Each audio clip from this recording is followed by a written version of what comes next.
Shalom à tous, voici donc le deuxième message en fait qui suit le premier, mais qui est un message en soi. Il va s'intituler ce message « La calomnie et le péché contre le Saint-Esprit », point d'interrogation, c'est-à-dire est-ce que la calomnie peut nous conduire à commettre le péché contre le Saint-Esprit? Je pense pour ma part que oui.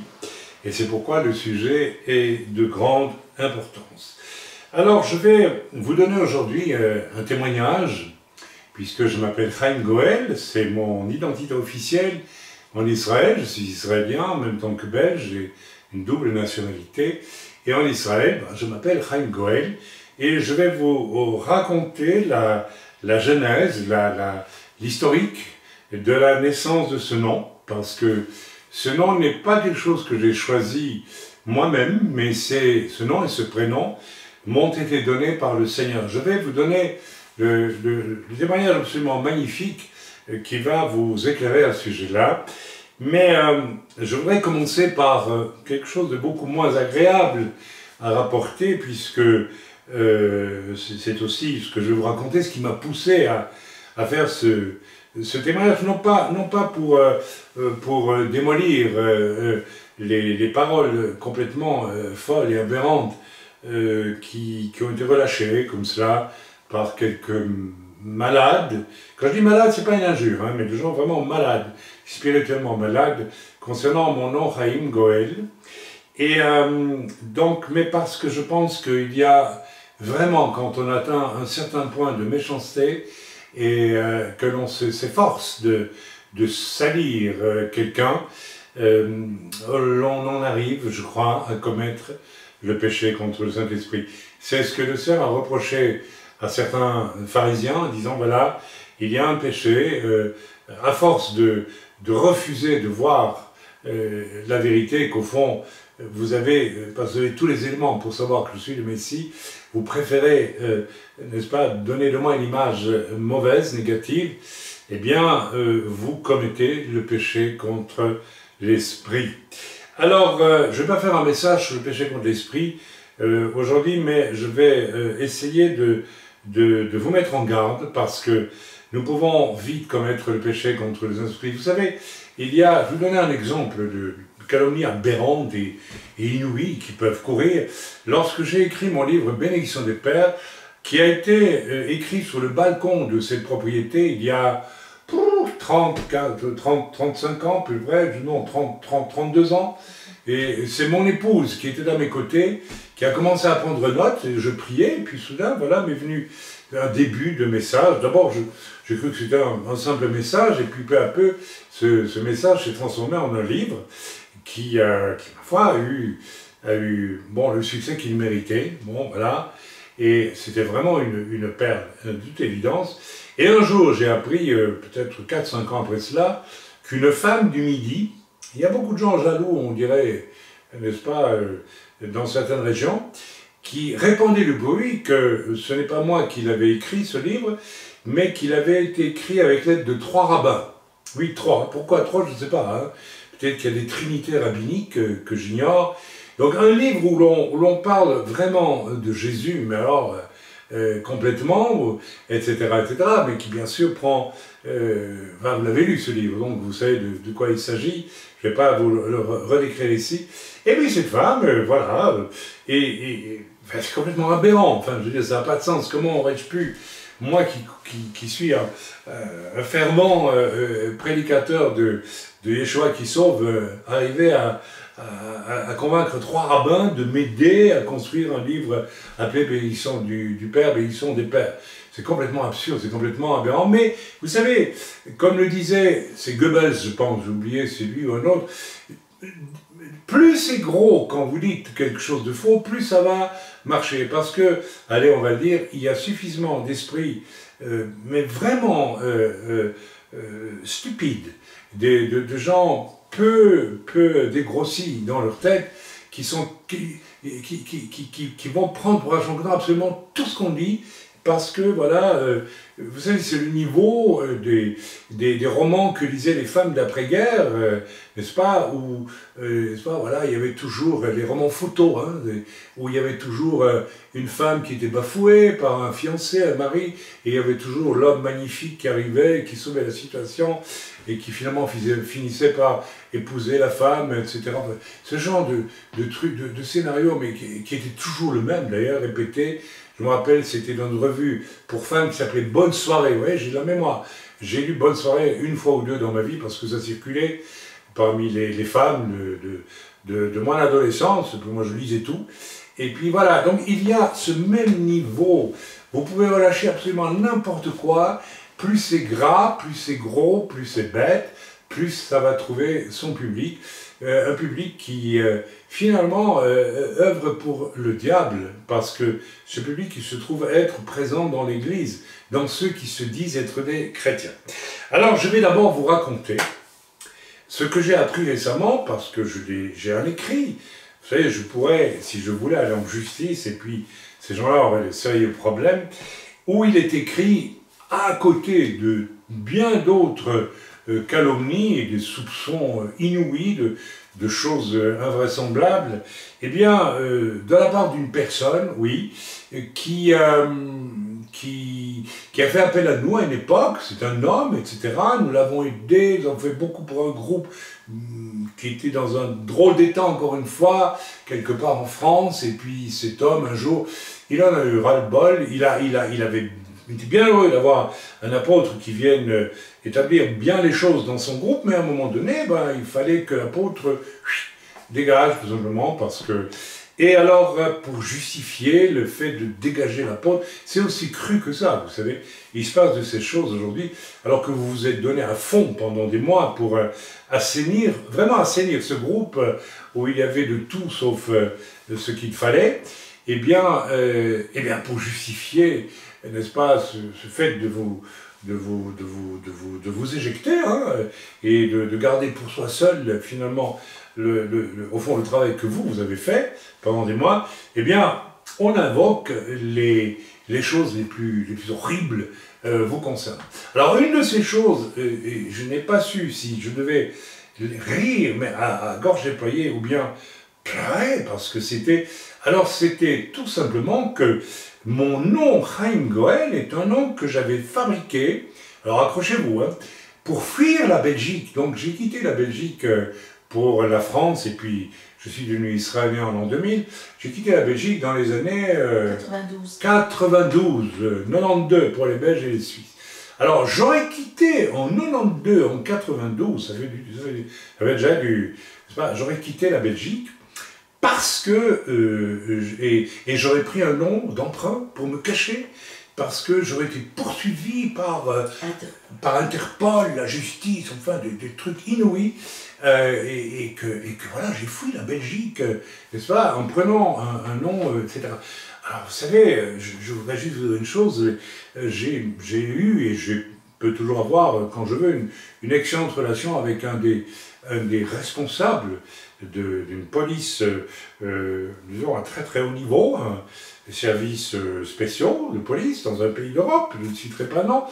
Et alors, j'ai pu être donc en bonne relation amicale avec un de ces hommes, et en même temps être, n'est-ce pas, un bonhomme qui s'est inventé un nom pour pouvoir fuir la Belgique parce qu'il aurait commis je ne sais quelles horreurs. Alors on se servait de ça pour alimenter d'autres accusations, mais toutes absolument... Mais je vais employer un mot, bon, non, je ne vais pas l'employer, parce qu'il y a un mot qui me vient à l'esprit, mais bon, c'est peut-être pas un mot qu'il ne faut pas employer, mais en disant dégueulasse, mais tentez plus. Alors, tout ça est bien lourd. Alors, quand j'ai lu ça, parce que ça m'a été transmis par un témoin, j'ai dit, je n'ai pas su si je vais vous pleurer. Rendez-vous compte, voilà donc près de, je sais pas combien, donc c'était en quelle année que j'aurais fui prétendument la Belgique? Dans les années 90. Dans les années 90, donc 92, ça fait presque 30 ans. 30 ans, presque. 30 ans que je me suis évadé avec un faux nom et que je parcours le monde sans difficulté. Et entre parenthèses, je vais revoir ma famille, ma chère maman, régulièrement en Belgique. Et jusqu'à ce jour, écoutez, Chaim Cohen n'a pas été arrêté pour rien du tout. Je peux vous assurer, on peut le vérifier, que je n'ai jamais été condamné pour rien. J'ai fait mon service militaire en Belgique, en Allemagne, dans l'armée belge. Je n'ai jamais été condamné en justice pour rien du tout. J'ai un casier judiciaire vierge. Non, je vais dire la vérité. J'ai reçu un procès parce que j'ai parqué ma 2 chevaux quand j'avais 24 ans, 2 roues sur un trottoir alors que je me rendais quelque part à Liège, en Belgique, pour 5 minutes. Et crac, un agent de police est passé, et je dois dire toute la vérité, mea culpa, mea maxima culpa, et c'était pas bien, j'ai dû payer une amende pour 2 roues sur un trottoir. En dehors de ça, je crois avoir eu un jour un procès à Vienne, en Autriche, parce que par distraction, j'avais parqué ma voiture à un endroit où je ne pouvais pas le faire, mais je ne m'en étais pas rendu compte, et quand je suis revenu après une déambulation dans Vienne, eh bien, je me rendais pour servir le Seigneur en Hongrie à l'époque, eh bien, j'ai trouvé que j'avais un procès. Bon, ben, j'ai payé mon procès, bon, maintenant, alors à part ça, je pense que j'ai dû être flashé, comme tout le monde, une fois ou l'autre, qu'est-ce que vous voulez, sans le faire exprès, parce que je m'emploie à respecter au maximum, et j'ai un mécanisme sur ma voiture pour le faire, toutes les limitations de vitesse, mais figurez-vous que parfois, malgré ça, malgré qu'on soit prudent, on se... Bon, à part ça, je ne me connais aucun crime digne de la justice des hommes et qui aurait justifié que je m'enfuis de Belgique. Horreur, n'est-ce pas? Donc il était important de le dire. Voilà, c'est même pas important de le dire parce que c'est ridicule, mais vous savez, plus c'est gros, plus ça fonctionne, plus on finit par créer autour de vous une atmosphère de suspicion. Et il y a d'autres choses hein, que je pourrais démonter aussi de toute façon. Et il y a des gens que ça arrange aussi. Hein, même dans le corps de Christ, il y a des gens que ça arrange. Mais je ne vais pas... Voilà, donc... alors, le fait, je vais vous témoigner de la façon dont le Seigneur m'a donné cette nouvelle identité, puisque c'est quelque chose de spirituel, Chaim et Goël. Et je n'étais pas obligé de l'utiliser, selon la parole de Dieu. On va lire dans Apocalypse, qui se rapporte au fait de recevoir un nom nouveau. Mais on va se rendre compte que c'est un phénomène qui est archi présent dans la Bible, d'ailleurs. Alors, bien, donc, la première chose que j'aimerais dire au niveau du fait d'avoir un nom, eh bien, ne serait-ce que si nous regardons parmi les noms français, francophones, ou bien allemands, ou européens, ou tout ce que vous voulez, espagnols, eh bien, jusqu'il y a pas très longtemps, et encore maintenant, on peut identifier quelque chose qui a trait au contexte de la personne, au vécu de la personne, en écoutant son nom. Si vous vous appelez, par exemple, Vavasseur, tiens, j'ai vu ça il y a peu de temps, les Vavasseurs sont des gens qui descendent de tout petits nobles qui avaient comme suzerain des vasseurs. Ces vasseurs avaient eux-mêmes comme suzerain des barons. Les barons avaient comme suzerain des comtes et avaient eux-mêmes comme souverain le roi de France. Voilà. Alors, tout au bas de l'échelle, vous pouviez, donc tous les nobles voulaient avoir des gens qui qui dépendaient d'eux, donc, et donc on avait en bas de l'échelle les Vavasseurs. Donc si vous appelez Vavasseur, bien vous descendez probablement d'un petit nom noble du Moyen-Âge. Si vous appelez Dupont, eh bien il est à peu près certain que vous avez un ancêtre qui habitait à côté d'un pont. Et voilà, alors quand on voulait le nommer, eh ben, c'est le gars Dupont. Voilà, alors Dubois, c'est la même chose, et puis il y a des noms de toutes sortes, Deschamps, c'est un nom typiquement normand qui veut dire qu'il est des champs, c'est un gars qui vient des champs, c'est un gars qui travaillait dans les champs, était un ouvrier agricole, qu'est-ce que je sais. Ainsi, tous les noms, en réalité, portent une identité. Et c'est pour ça que, malgré tout, la Bible nous montre que donner un nom, c'est quelque chose d'important. Quand nos enfants sont nés, nous avons prié, ma femme et moi, et nous leur avons donné un prénom qui nous était commandé par le Seigneur. Et là, je peux vous dire que d'une façon assez troublante, nous nous sommes rendus compte qu'il y a quelque chose de la nature du prénom qui se retrouve dans le caractère et dans la personnalité, allons même plus loin, dans la destinée de ces enfants. Alors tout ça avec des nuances, bien sûr. Amen. Un peu comme chez les scouts, on vous donnait un totem avec un qualificatif et on ajoutait acquis ou à acquérir. Hein, donc, bon, il y a autour de cette notion du nom, et puis donc du nom nouveau, il y a une notion d'identité. Alors, bon, je suis israélien depuis l'an 2000, avec ma famille, nous sommes israéliens, et j'ai choisi, comme le font presque tous les Israéliens, pas tous, mais beaucoup, de changer, de prendre un nom qui est une façon de rompre aussi avec un monde qui ne nous a pas toujours bénis en tant que fils d'Israël. Et je ferai bientôt un message spécial pour donner mon témoignage sur mes origines israélites et comment le Seigneur me les a montrées et comment le Seigneur m'a montré d'en être conscient, non pas pour judaïser, mais j'en parlerai dans un prochain message. Ça aussi, ça va être dit. Voilà, donc, mais on peut se poser la question maintenant, mais pourquoi Chaim Goël? Eh bien, tout simplement parce que le mot Goël signifie, c'est un des noms du Messie. Et évidemment, certaines personnes m'ont interpellé en me disant, mais de quel droit tu prends un des noms du Messie? C'est un des noms, mais en réalité, c'est peut-être plus un adjectif qu'un nom, parce que Goël veut dire celui qui rachète. Donc c'est un nom actif. Comme tout nom, il indique une capacité, une qualité, donc une activité, une action. Donc on peut s'en référer au nom en tant que tel et le figer pour Jésus, mais on peut aussi développer cela et voir qu'il a une action, ce nom, et s'en référer à l'action du nom. Est-ce que je me fais comprendre? Si vous appelez Jean, je ne sais pas ce que veut dire Jean, d'ailleurs en hébreu, Yochanan, je ne sais pas, j'ai pas mon préfère l'étude, vous pouvez juste vous appeler Jean et dire je m'appelle Jean, mais vous pouvez envisager aussi que le nom Jean veut dire ceci ou veut dire cela.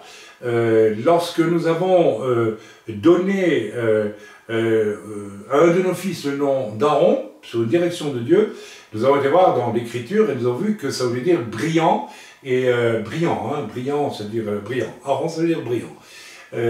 Voilà, alors c'est peut-être pas étonnant si c'est à Aaron, le fils de Moshe, que le Seigneur va confier la sacrificature, hein, etc., etc. Donc, bref, il y a donc le nom, que vous pouvez considérer comme une entité figée, bon, voilà, je t'appelle Jean, tu t'appelles Philippe, tu t'appelles Joseph, point, c'est tout, mais ça peut vouloir dire aussi quelque chose, et on peut s'attacher à ce que cela veut dire. Vous commencez déjà à être sur la piste pour l'explication du nom Chaim Goël. Ok, donc on va aller voir un petit peu. Je connais une relation juive qui s'appelle Sauveur.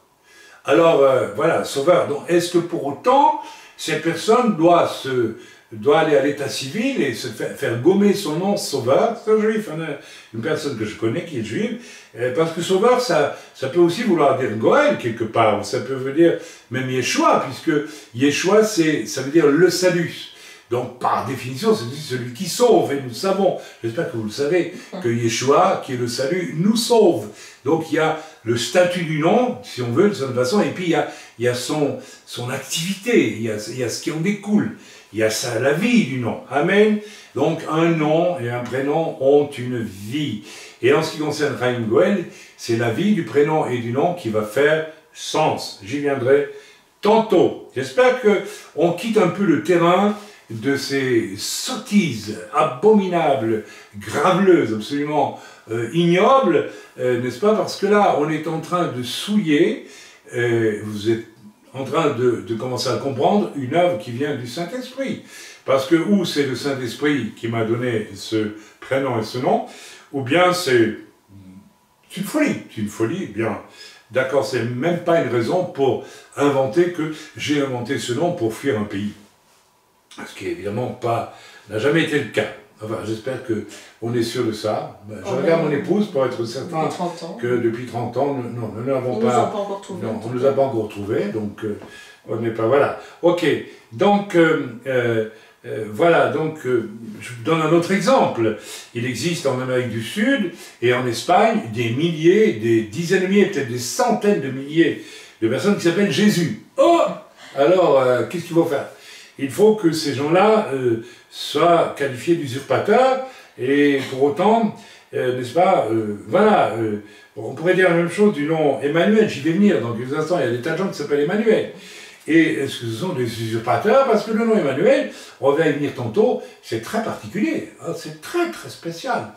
Et, concernant Yeshua, ça a une implication très particulière, j'y viendrai dans quelques instants. Donc, on pourrait dire que ceux qui s'appellent Emmanuel, ça veut dire Dieu avec nous, ceux que les Allemands de triste mémoire ont pris pour eux et ajouté sur le ceinturon des soldats de la Wehrmacht, n'est-ce pas, Gott mit uns, Dieu avec nous, ce qui est un pur blasphème en réalité. Eh bien, nous verrons tantôt ce que ça veut dire vraiment, et ça se rattache, pour moi, au retour du Seigneur Yeshua, et, n'est-ce pas, la solution définitive pour le millénium, pour Israël et les nations. Dieu avec nous. C'est seulement à ce moment-là que Dieu sera avec nous.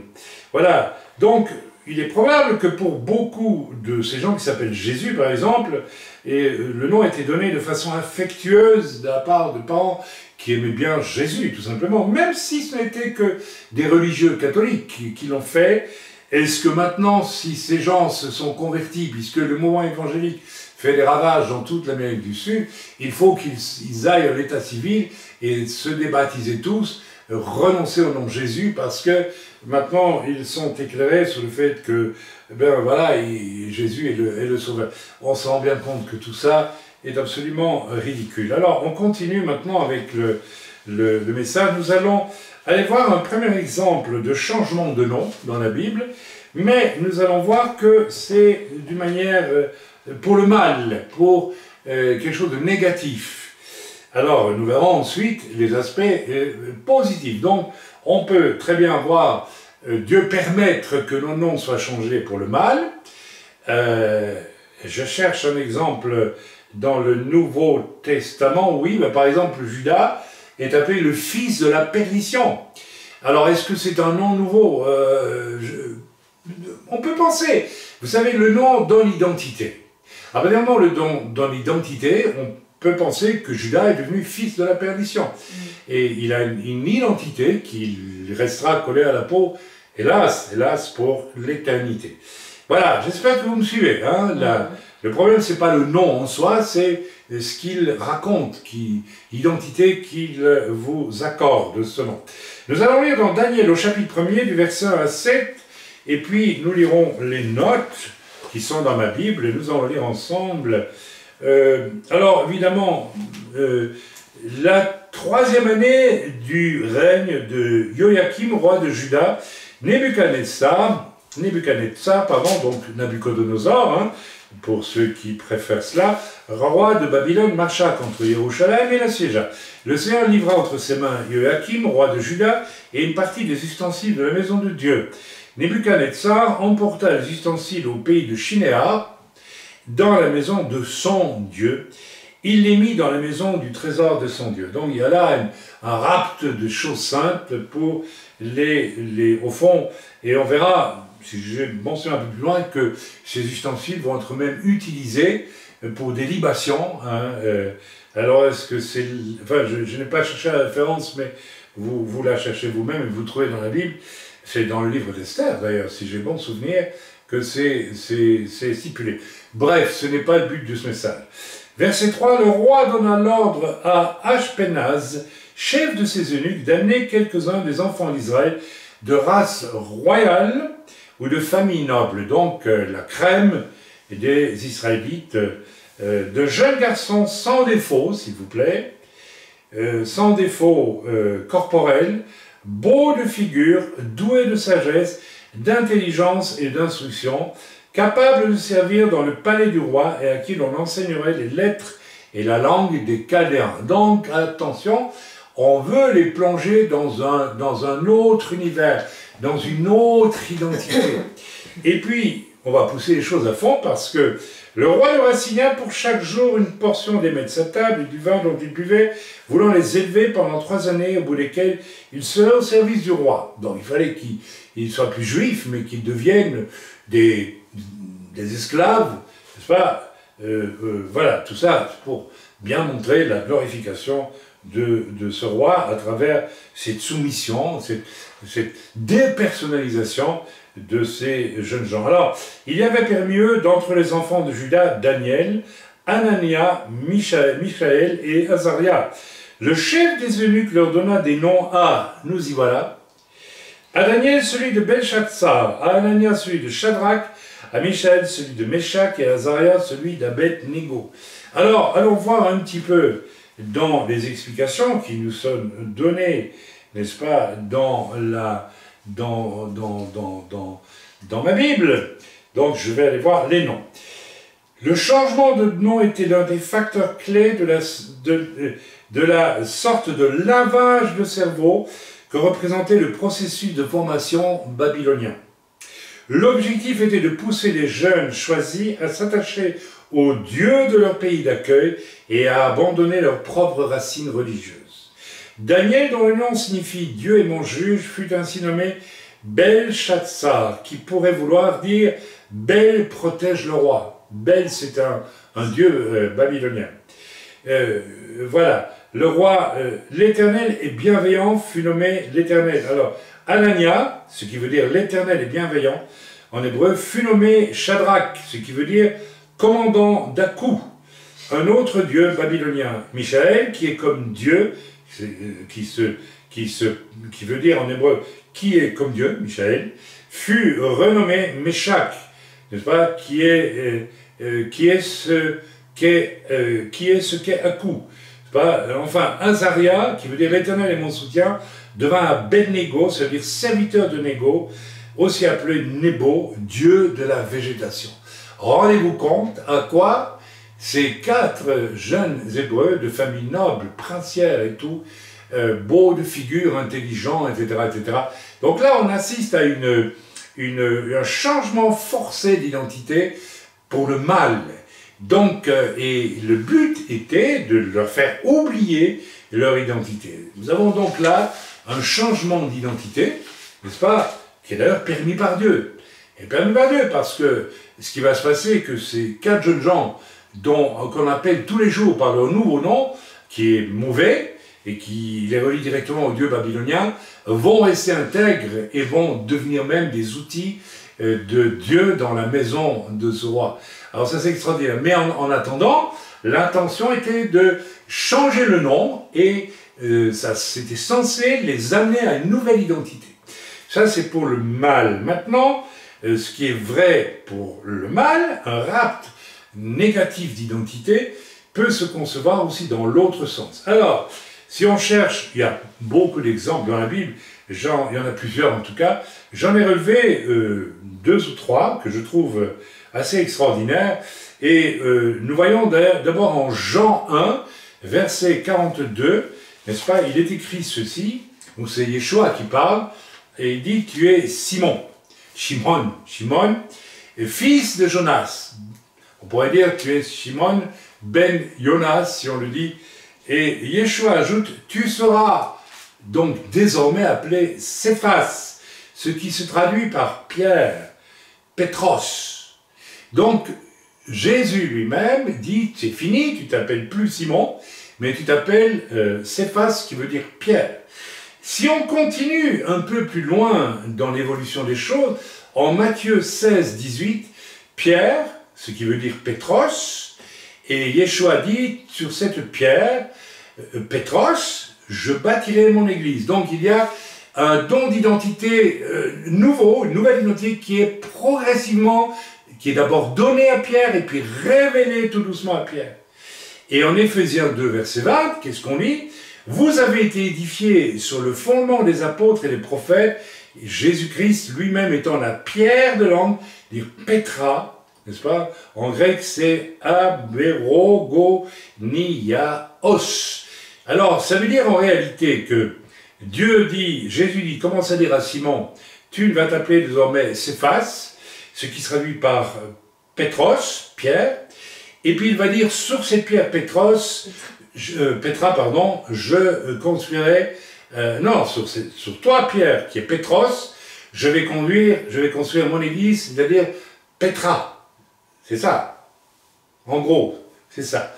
Donc, voilà, donc après nous apprenons que Petra, c'est Jésus lui-même. C'est Jésus qui est la pierre d'angle, n'est-ce pas? Et qui est le fondement de l'Église. Donc nous voyons qu'il y a là tout un travail identitaire qui doit être fait, littéralement, et ça concerne Pierre. Je pense que j'étais clair.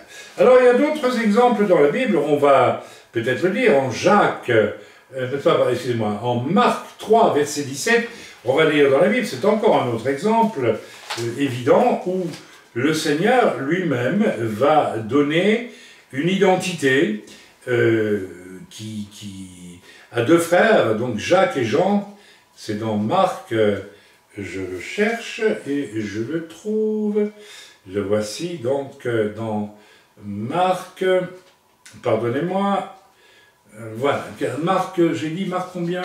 3, 17. J'ai mis Marc 3, verset 17, alors, j'ai encore quelques pages à tourner, soyez bénis dans le nom du Seigneur, 3, verset 17, et qu'est-ce que, voilà. Alors c'est très très bien le contexte d'ailleurs. Il monta ensuite sur la montagne, il appela ceux, donc Yeshua, ceux qu'il voulut, et ils vinrent auprès de lui. Il en établit 12 pour les avoir avec lui, et pour les envoyer prêcher, avec le pouvoir de chasser les démons. Intéressant. Voici les 12 qu'il établit. Simon, qu'il nomma Pierre, Jacques, fils de Zébédée, et Jean, frère de Jacques, auquel il donna le nom de Boanergès.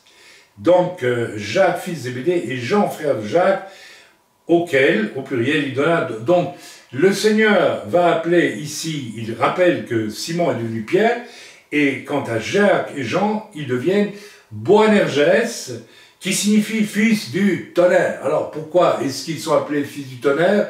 Je ne l'ai pas développé, mais en tout cas, Jésus leur donne un nom nouveau. Fils du tonnerre. Amen.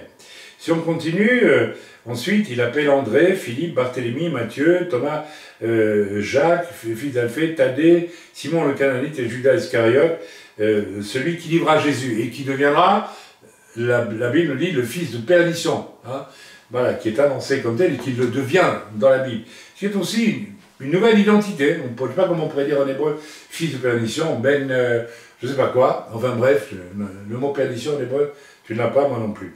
Ok, donc voilà des exemples où Jésus lui-même donne des noms nouveaux. Et vous allez me dire, mais ça c'était du temps de Jésus. Yeshua, lui aussi, alors c'est très intéressant, du point de vue de son identité, alors relisez dans les évangiles, et puis, et même avant, et vous verrez que Yeshua, il y a le nom Yeshua qui veut dire le salut. Donc nous, on va s'attacher à la fonction de celui qui sauve. Amen. Et aussi Immanuel. Immanuel qui veut dire Dieu avec nous. Donc là, on peut encore une fois garder le nom pour ce qu'il est, c'est tout. Ou bien essayer de comprendre l'activité du nom pour le situer peut-être dans l'économie du monde prophétique. Eh bien, je crois que ce qui est intéressant, c'est que jamais on ne va trouver, à ma connaissance en tout cas, dans les évangiles, à part le fait qu'il reçoit ce nom, n'est-ce pas, mais à la naissance, mais on va trouver qu'on l'appelle de ce nom-là. Ni les Juifs, ni ses disciples ne l'appellent, il l'appelle Rabbi, peut-être, et la Bible nous dit Yeshua fit ceci, ou Yeshua fit cela, mais jamais Emmanuel fit ceci ou fit cela. Qu'est-ce que ça veut dire? Ben, qu'il y a là une identité qui est postposée pour un autre temps dans l'économie prophétique. Alors Emmanuel, ça veut dire Dieu avec nous. Donc, ok, on s'attache sur l'action, l'activité possible de ce nom, donc Dieu est avec nous. C'est une proclamation de protection et je dirais plus que cela, de manifestation de la gloire de Dieu sur tout le travail de l'ennemi ou les œuvres religieuses inutiles des hommes, etc., etc. Mais jamais il n'est nommé, et ce nom Emmanuel n'est utilisé, et je pense, dans les évangiles en tout cas, et je pense que ce nom correspond à l'identité de Yeshua lorsqu'il revient en vainqueur avec les saints, n'est-ce pas, pour mettre un terme à la tentative de détruire tout Israël, qui se passera bientôt, selon l'Écriture. Et là, c'est Dieu avec nous, c'est-à-dire Dieu avec le reste d'Israël qui sera là, en train de presque périr, et puis avec tous les croyants, n'est-ce pas, qui seront ressuscités, qui seront montés, n'est-ce pas, au ciel à ce moment-là, et qui reviendront avec le Seigneur, et il pourra être appelé Emmanuel, c'est Dieu avec nous. Dieu est avec nous, donc nous avons la victoire. Donc vous voyez que c'est très intéressant de développer un petit peu toute cette notion voilà, ok. Bien, donc j'ai déjà développé pas mal cette notion. Alors nous allons aller voir dans Apocalypse au chapitre 2, verset 17, et nous allons un petit peu étudier, parce que c'est là qu'on en parle d'un nom nouveau, et c'est sur cela que bien sûr j'ai fondé ce que j'ai compris très bien à travers le témoignage que je vais vous donner, lorsque eh bien, le Seigneur m'a visité, il y a déjà plus de 30 ans aussi. Je vais vous raconter dans quelques instants, dans des circonstances absolument merveilleuses et glorieuses, il m'a visité pour me dire, voilà, ton nom nouveau. Amen, a commencé en tout cas à me donner ce nom nouveau. Alors, lisons maintenant dans Apocalypse au chapitre 2 et au verset 17. Alors c'est intéressant parce que, en relisant donc c'est une parole qui s'adresse, qui est donnée dans le contexte d'une des églises, des 7 églises d'Apocalypse. Et ici, il s'agit de l'ange de l'église de Pergame. Amen. C'est la seule église qui est connue dans le Nouveau Testament, en dehors de Pergame. Il n'y a pas une seule lettre écrite à l'église de Pergame, par exemple. Il n'y en a pas. Mais, donc, cette église de Pergame existait, mais elle est seulement nommée ici. Amen. Voilà. Alors, c'est intéressant. Et nous allons lire ensemble depuis le verset 12, et le verset 17. Voilà. Voilà. Que celui qui a les oreilles entende ce que l'Esprit dit aux églises.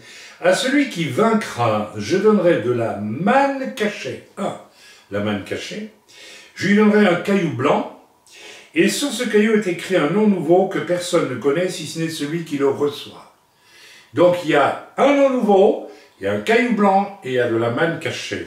Ce qui est prévu à celui qui...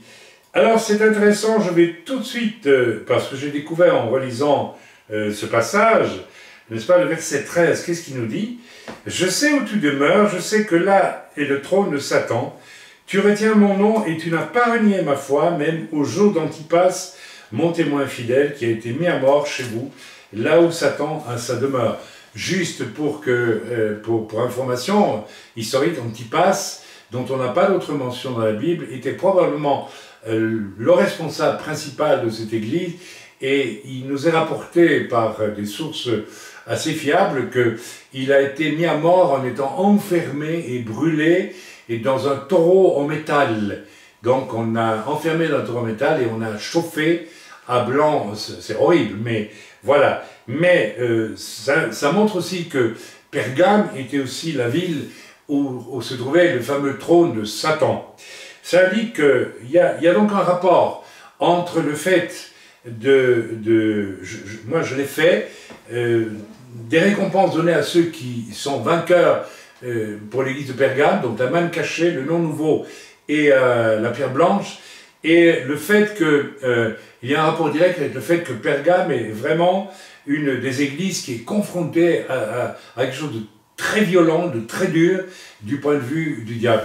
Mes amis, je ne veux pas ici raconter des choses qui pourraient faire de moi, aux yeux de certains, un homme orgueilleux, mais je vois mon épouse qui acquiesce, et certains, plusieurs, beaucoup dans l'œuvre, qui me connaissent, pourraient acquiescer, il est un fait que j'ai toujours été dirigé par le Seigneur vers des combats extrêmement difficiles, extrêmement rudes. Tout mon ministère, d'ailleurs c'est le sens du nom Chaim Goel, est orienté vers des choses qu'il faut racheter, qu'il faut reprendre, qui sont allées trop loin, qui sont en grand danger, qui sont difficiles. J'ai visité l'Afrique pendant 20 ans et j'ai toujours, conduit par le Seigneur, exigé que l'on me conduisit, non pas dans les églises relativement confortables des villes, mais au fond de la brousse, là où il y avait de la sorcellerie, il y avait des sorciers, et j'étais confronté à des choses extrêmes. N'est-ce pas? Si vous avez lu mon livre Keila numéro 2, tome numéro 2, vous pourrez vous rendre compte que j'ai été conduit à intercéder sur des lieux extrêmement violents et occultes sur plusieurs points de la planète. Ça, c'est une idée, je dois dire, du ministère que Dieu m'a confié. J'ai ramassé, bien sûr, en retour, bien des chocs, et la calomnie est une des armes que le diable a utilisées pour me ruiner, essayer de ruiner ma réputation aux yeux de beaucoup. Et je fais mienne ces paroles, ces promesses de Jésus, qui dit dans les Béatitudes, « Heureux serez-vous quand on dira toute espèce de mal de vous, car ainsi a-t-on fait aux prophètes, et votre récompense sera grande dans les cieux. » Bon, ben voilà, que Dieu soit loué. Je prends note de ça parce que je pense que c'est juste. Lisons maintenant, on l'a lu dans Apocalypse, n'est-ce pas? Je l'ai lu au chapitre 2, verset 17. Lisons maintenant les notes que nous avons en bas de page, qui sont intéressantes et que je vais vous lire. Vaincra, donc il est question du vainqueur. La manne cachée, tout comme Israël reçut la manne dans le désert, Dieu promet de donner aux croyants authentiques le pain spirituel inaccessible aux incroyants. Alors il dit que c'est Jésus-Christ. Je suis d'accord avec ça, mais je pense que on peut ajouter à ça beaucoup. Je pense que non seulement celui qui vaincra reçoit Jésus-Christ comme manne cachée, mais quelque part celui qui vaincra est déjà quelqu'un qui s'est converti, donc il a déjà reçu Jésus-Christ. Donc c'est un peu court pour moi. Donc je pense plutôt, et on en fait ce qu'on veut, hein, je pense plutôt que le Seigneur réserve des trésors cachés, spirituels cachés dans l'Écriture.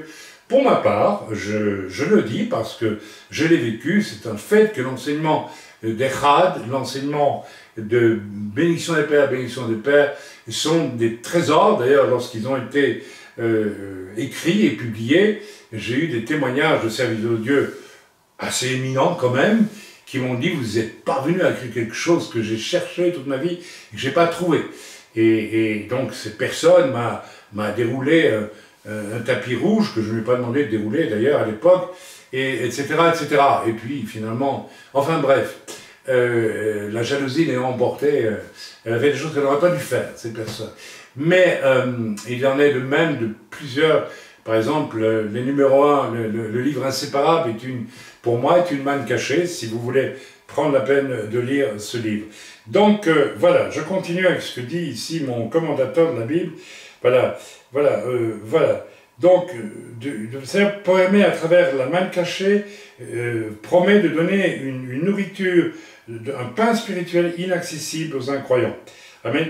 Ensuite, le caillou blanc. Lorsqu'un athlète venait de remporter un concours, dans l'Antiquité, chez les Grecs probablement, il recevait souvent un caillou blanc qui faisait office de sésame pour la fête organisée en l'honneur des vainqueurs. On voit ici tout de suite le parallèle. Tu reçois un caillou blanc, c'est un sésame pour entrer dans la fête royale des vainqueurs au ciel, bien sûr. Hein. Et puis, il est question aussi d'un nom nouveau. Christ adressera un message personnel à ceux qui l'aiment, et cela leur servira de laisser passer pour la gloire éternelle. Ce message sera si personnel que seul son bénéficiaire saura en quoi il consiste. Donc, personne ne peut si vous dites que vous avez reçu ce nom nouveau, personne n'a le droit de vous juger, vous critiquer, ou de dire quoi que ce soit, parce que soit vous êtes vraiment un fou, ou un détraqué, ou un être complètement menteur et perverti et malsain.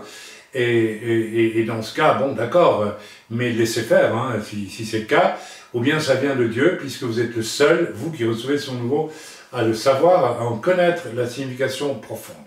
Bien, je vais donc, vous voyez que nous sommes très loin des fariboles du début de ce message entendu sur le... Alors voilà, maintenant je vais vous décrire la façon dont ce nom nouveau m'a été donné avec une pierre blanche, un caillou blanc, et avec une manne cachée. C'était en 1987, nous étions, ma femme et moi venaient au Seigneur depuis 6 ans, et nous avions décidé de répondre, ça nous a coûté tout, à l'appel du Seigneur, ce qui impliquait aussi d'accepter de vivre par la foi, ce qui était facile à dire et pas si facile à vivre, du moins au début. Ça signifiait vraiment, voilà, j'avais répondu aussi à l'appel du Seigneur qui, à l'écoute d'une prédication, m'avait demandé d'accepter d'être dans les chaînes pour lui. J'avais levé la main, j'avais accepté cette chose avec grand sérieux, et donc, comme l'a écrit un frère que j'estime beaucoup, et d'Afrique il y a peu de temps, frère, je crois que tu ne te rends pas compte, mais tu ne t'appartiens plus. J'étais troublé quand il m'a dit ça, mais c'est vrai, vous ne vous appartenez plus. Lorsque vous répondez vraiment à l'appel du Seigneur. Je ne parle pas ici du formatage qui peut être fabriqué par une école biblique, oui, je le dis ouvertement, et qui n'est pas nécessairement le signe qu'il y a un appel de Dieu. L'appel de Dieu et le formatage que les hommes fabriquent, façonnent pour faire de vous ce qu'on appelle un pasteur très souvent, c'est deux choses qui n'ont strictement rien à voir. Ok, et nous avions décidé de nous rendre, mon épouse et moi, à une convention de Reinhard Bonnke. Nous avons reçu l'évangéliste allemand et nous avions reçu une invitation et en priant, on avait dit oui, vous y allez. Et là, nous sommes allés pour obtenir, nous espérions, puisque nous étions entrés dans le service du Seigneur par la foi, avec un abandon de tout et le fait que nous savions que désormais, et c'était joyeux pour nous, nous étions prisonniers, comme le dira Paul, hein, Paul dans les chaînes pour le Seigneur, et c'est quelque chose que nous vivions intimement, très fortement. Et nous sommes donc allés à Francfort, à la convention organisée par Reinhard Bonnke, et nous avions évidemment le secret espoir que l'on nous donne une prophétie, puisque Dieu nous appelait et nous établissait à son service, comme nous lancer dans la grande bagarre qui n'a jamais fini depuis d'ailleurs. Eh bien, nous pensions, ah voilà, c'est là que tu vas nous parler. Et nous sommes restés là, je crois, 3 jours, c'est une convention qui devait être 2 jours, 3 jours, je ne sais plus, et nous n'avons pas reçu la moindre parole de Dieu, de qui que ce soit, et nous étions très tristes, ma femme et moi, quand même, mais Seigneur, nous nous lançons, et là, je l'ai déjà témoigné, nous sommes sortis le dernier jour, la convention était terminée, et nous déambulions sur un trottoir de Francfort. Je vois encore les carreaux en ciment là sur lesquels nous marchions. Ma femme et moi, tous les deux, un peu comme des âmes en peine, en disant, mais, oh Seigneur, tu nous appelles, mais ça ne doit pas être fameux puisque tu nous dis pas, ah oui, on a des pensées comme ça, hein, je ne sais pas, on était un peu dubitatifs, perplexes, et puis découragés un peu, tristes. Voilà, on était un peu idiot, comme beaucoup il faut qu'on apprenne beaucoup de choses, hein, quand on marche avec le Seigneur, c'est lui qui décide, c'est pas vous. Alors, à un moment donné, là, sur le trottoir, nous nous sommes arrêtés, et nous avons été visités par l'Esprit de Dieu. Je ne sais plus si c'est mon épouse qui a reçu cette parole. Si, nous avons prié. On a dit, Seigneur, on ne peut pas quitter Francfort sans que tu nous parles. Parce que là, vraiment, on attend quelque chose de toi, Père. On voudrait tellement que tu nous parles. Et le Seigneur a répondu à travers mon épouse. Et elle m'a dit, oui, j'ai reçu quelque chose du Seigneur. Je dis, ben, dis vite ce que tu as reçu. Bien, j'ai reçu, vous allez souffrir. Ah, bon. Ben, on a reçu ça, on s'est dit, au moins, on a reçu quelque chose. Et je peux vous dire que nous avons souffert, mais regardez, je ne suis pas malheureux pour autant, nous avons beaucoup souffert. C'est vrai, je le dis en parenthèse, la calomnie m'a ruiné ma santé à une époque, m'a mené à une époque, il y a déjà pas mal d'années, dans une dépression nerveuse, a aigri mon caractère, m'a rendu très difficile, et a déclenché même la maladie. Voilà, ok, je n'en dirai pas plus. Et je peux même vous dire que j'ai connu ce que certains qui auront le courage de le témoigner peut-être pourraient vous dire aussi. À cause de la calomnie, j'ai dû lutter pendant à peu près 8 mois à 1 an contre une idée que le diable venait de manière récurrente placer dans mon esprit. Suicide-toi. Oui, ah, oui, bien sûr. Alors bien sûr, je ne me suis pas suicidé, il est hors de question, mais il y avait cette tentation qui était là, qui revenait de manière récurrente, et je me souviens aussi qu'à l'époque, je me suis efforcé de renoncer, j'ai pris aucun médicament, alors que le médecin voulait m'en prescrire, il me dit vous faites une dépression carabinée. J'étais découragé, j'étais insomniaque pendant près de 2 ans, j'ai pu dormir, hein, c'était... Je dormais quand je pouvais, 5 minutes à gauche, à droite. Et j'ai traversé tout ça sans le moindre médicament à l'époque. Ça a été une épreuve extrêmement rude, dont je paye toujours, d'ailleurs physiquement, les conséquences aujourd'hui. Vous allez souffrir. Eh bien, nous avons souffert et il nous a fallu comprendre que pour suivre le Seigneur de près, et pour vivre des choses glorieuses, parce que nous avons vécu de glorieuses et de vraiment glorieuses, j'en ai donné un petit aperçu déjà dans les derniers messages, eh bien, il faut aussi accepter de souffrir. Et c'est ce que nous avons vécu. Alors, avant cet épisode de la convention de Rainer Bonke, et je reviens un peu en arrière, nous avons voyagé en voiture, et nous avons décidé, pour aller à Francfort, de descendre par la vallée du Rhin, si j'ai bon souvenir, ou par là en tout cas.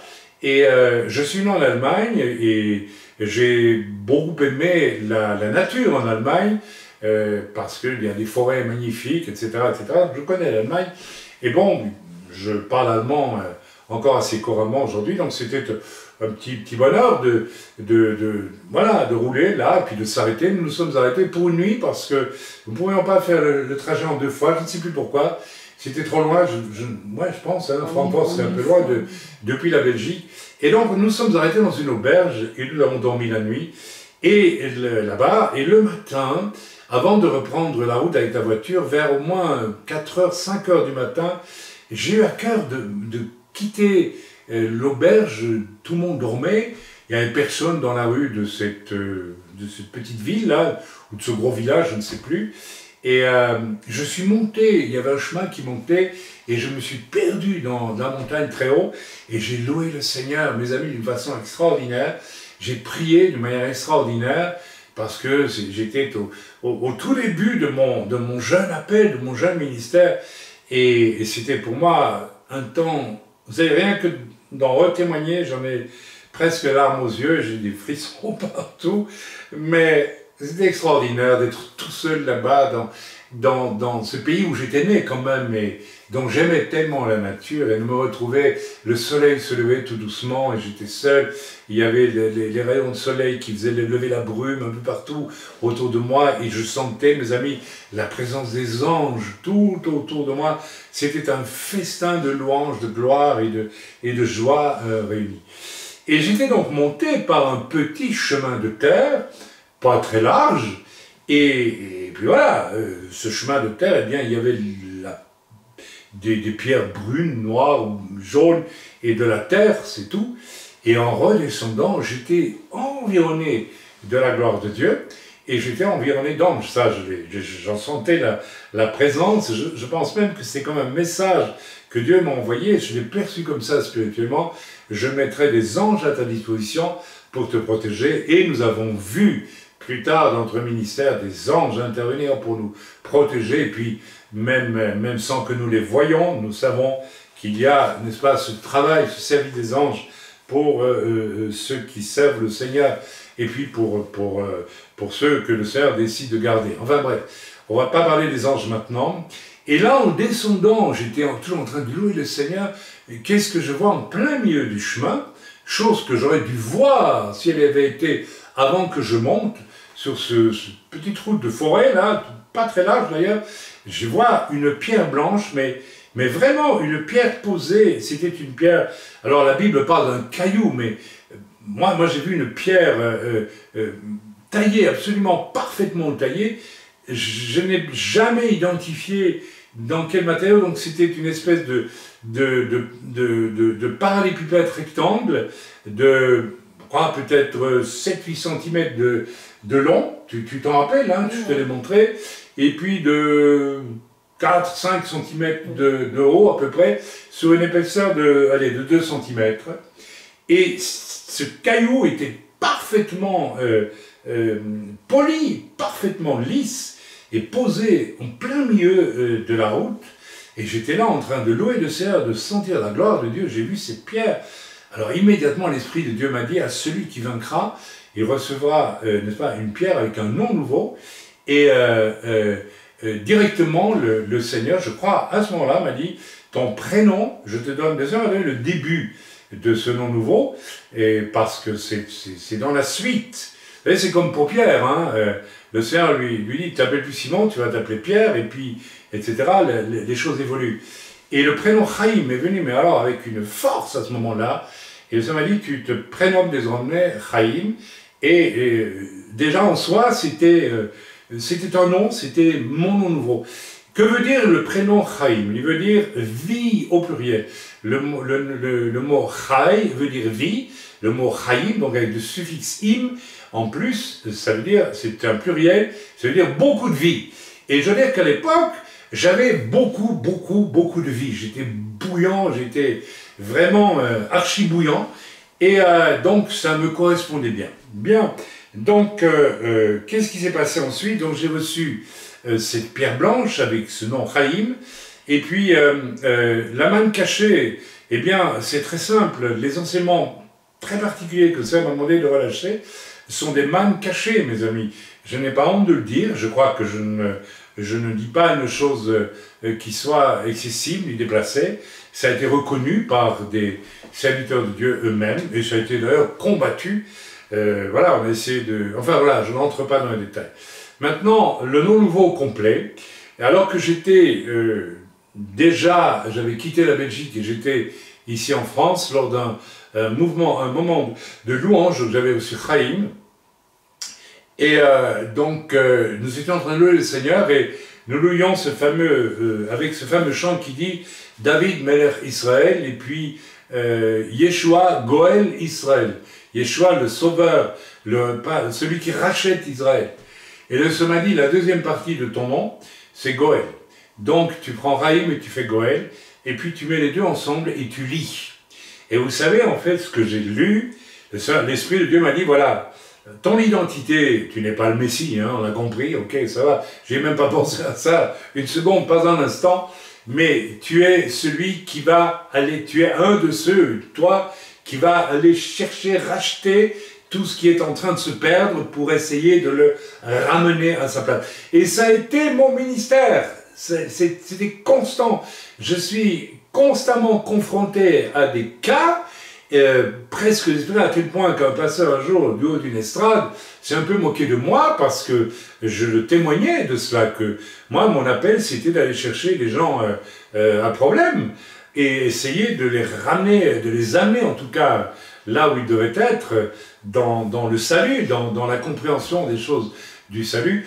Et il s'était un peu moqué de moi en disant, mais alors, en France, il a bien du travail, le frère, hein, il ne se prend pas pour n'importe qui. Bon, ben d'accord, il s'est moqué. Par la suite, j'ai découvert que cet homme était un grand hypocrite, et j'ai dû l'interpeller selon l'Écriture qui dit, n'est-ce pas, si ton frère pêche, va, reprends-le, vous connaissez la suite. Bien, alors, bien, Chaim Goël, eh bien, c'est celui qui rachète. Alors voilà, c'est une phrase, Chaim Goël, c'est tout un nom en soi, c'est pas Chaim et puis Goël, comme on s'appelle Jean Dupont, c'est un seul nom, Chaim Goël, et ça caractérise tout mon ministère. Voilà, celui qui va rechercher les vies avec beaucoup de vie lui-même. Chaim, c'est beaucoup de vie, amen, et c'est vrai que je le dis parce que c'est vrai que Dieu m'a donné, par exemple, le soir à prêcher dans certaines églises où l'on me reprochait de prier pour tout le monde, toutes les personnes qui se présentaient après. Donc je prêchais dans une église de 1000 personnes, ou presque 2000, ça m'est arrivé, et puis après je fais un appel, et vous avez une file de 150, 200 personnes. Alors on pourrait très bien rapidement faire une petite bénédiction, et dire voilà, puis on passe au suivant, Et moi, je ne fais pas comme ça. Je mets toute mon énergie à prier à fond. Au final, pour les 100 personnes qui sont là, ou les 120, jusqu'à ce que ce soit fini. C'est complètement incroyable, mais je le vis comme ça, et je trouve la force pour le faire. D'ailleurs, en ce moment, plusieurs personnes qui regardent mes vidéos me disent « Mais c'est curieux, frère, vous avez l'air rajeuni, vous avez l'air en pleine forme. » Eh bien non, je ne suis pas en pleine forme. Lorsque je prêche la parole de Dieu, ou lorsque je sers le Seigneur, je suis pris par une espèce de bénédiction de beaucoup de vie, et je le fais avec cette espèce de... Mais tout de suite après, je peux vous garantir qu'il me faut 2 jours pour prendre du repos. Vous savez tous que j'ai été atteint d'un cancer et que je suis en voie probablement complète de guérison.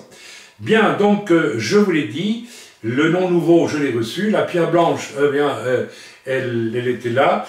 Alors, qu'est-ce que j'ai fait de cette pierre blanche? Alors, il y a des témoins, hein, mais, parce que je l'ai montré à plusieurs personnes à l'époque, mais j'ai eu un malaise quant à la garder, pour ne pas que ça devienne une idolâtrie. Donc je m'en suis... Peut-être que j'ai fait une grosse erreur, hein, et vous savez, j'ai voulu rester humble avec ça, et donc je m'en suis défait.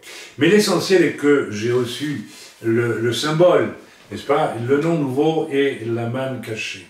Voici la véritable histoire de ce nom nouveau que j'aurais pu ne pas utiliser, parce que dans l'Apocalypse il dit que seul celui qui le reçoit le connaît, et donc voilà, il en fait ce qu'il veut, il l'utilise.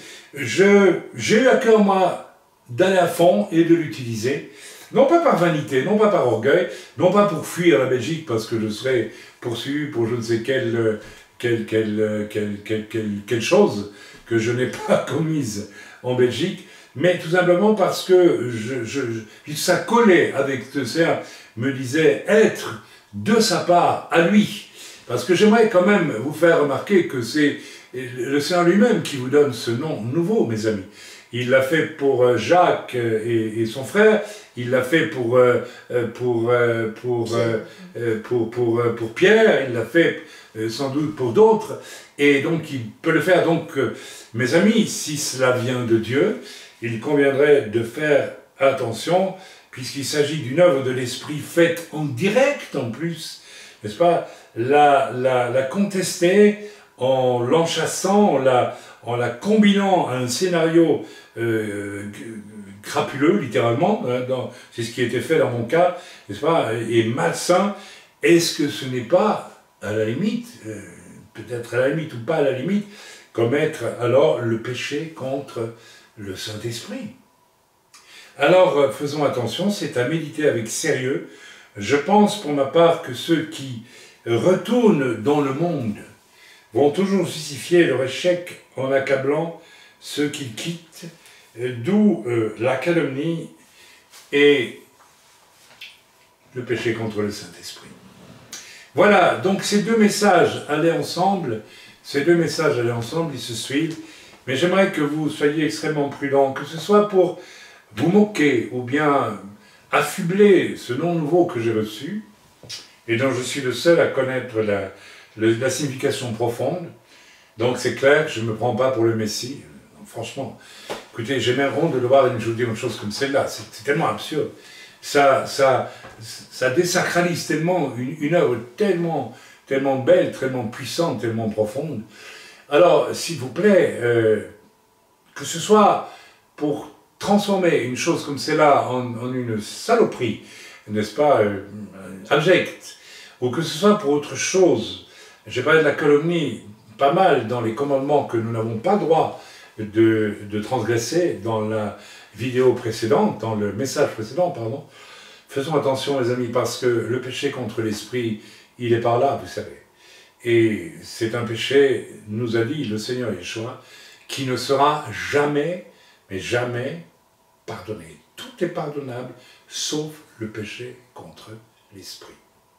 Soyez bénis dans le nom de Yeshua, et à très bientôt avec deux messages. Je l'ai jamais fait, donc j'ai 71 ans, 71 ans maintenant, et j'ai toujours hésité à donner mon témoignage, de ma conversion, ou celui de mon épouse, parce qu'il est tout simplement extraordinaire.